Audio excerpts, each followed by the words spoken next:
12th class, 3rd chapter current electricity, 8th session. Combination of resistance. Combination of resistance. How we combine the resistors and how we can analyze a circuit combining the resistances. We have three different types of combination of resistors. One is series combination, and other is parallel, and the last one is the mixed combination. We want to study one by one. First one, we will study about the series combination. Actually, a resistor is represented by the symbol like this, that you know from your lower classes itself. This is resistance R1, another resistance R2, and a third resistance R3, connected one after the other, just like bogies in a train. This kind of combination of resistance, we call it as series combination of resistance. Let it be connected to a cell which provides a potential difference, total potential difference of V volt. V volt is the total potential difference. Now, definitely a current will start. Current will start to flow from positive of the terminal of the battery to the negative of the terminal of the battery. That is the direction of the conventional direction of the current. So from this, the current will start to flow. Okay. One key factor you have to understand, very important factor you have to understand, and you have to make it clear that when resistors are connected in series, current remains the same. So that is a very important point. In series combination, current remains the same. And that is equal to total main current.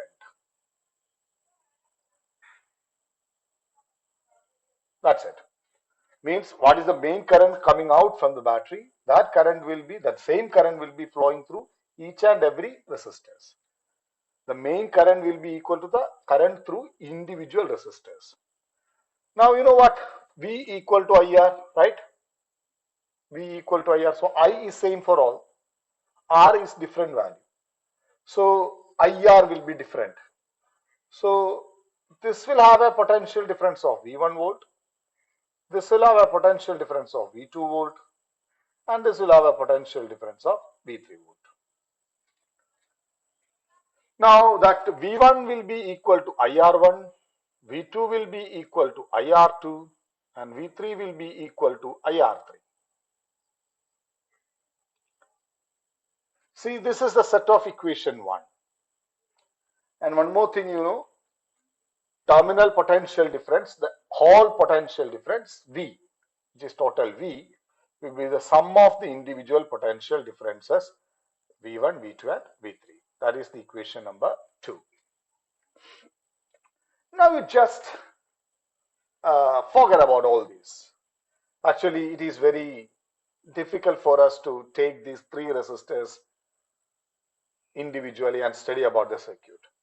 So let me make it as a single resistor so that our studies can be easier. Imagine that all these three resistors are equivalent to a single resistor. Ready? And that is connected to a potential difference of V volt. And we call that resistance as effective resistance. And the current which is coming out from this battery will be same for that resistor also.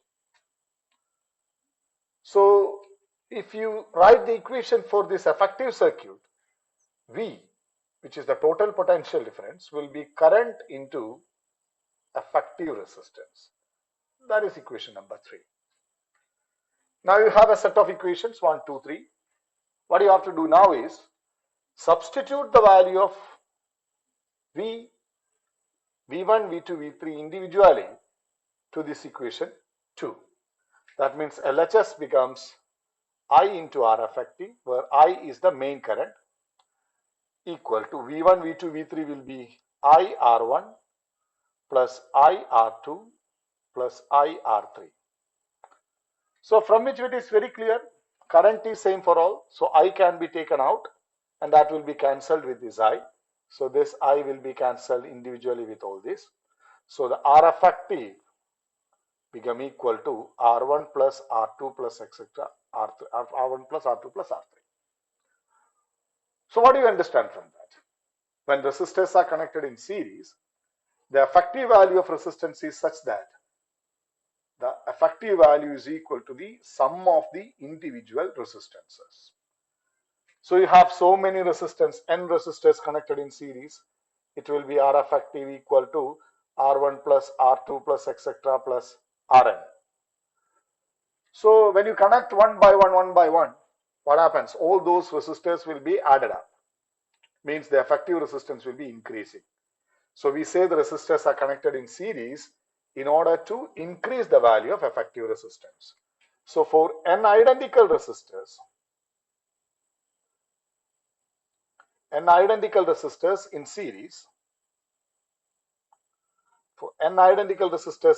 I can say R effective will be equal to R plus R plus R plus R. Such n values will be there, right? So R effective will be equal to NR. R effective will be equal to NR when n resistors are connected in series. This is the basic about resistors connected in series. And this mere knowledge is not sufficient to tackle your exam. You need to do so many numericals and to understand the trick of analyzing the circuit that we will do in the upcoming classes. Okay, that's it. Thank you.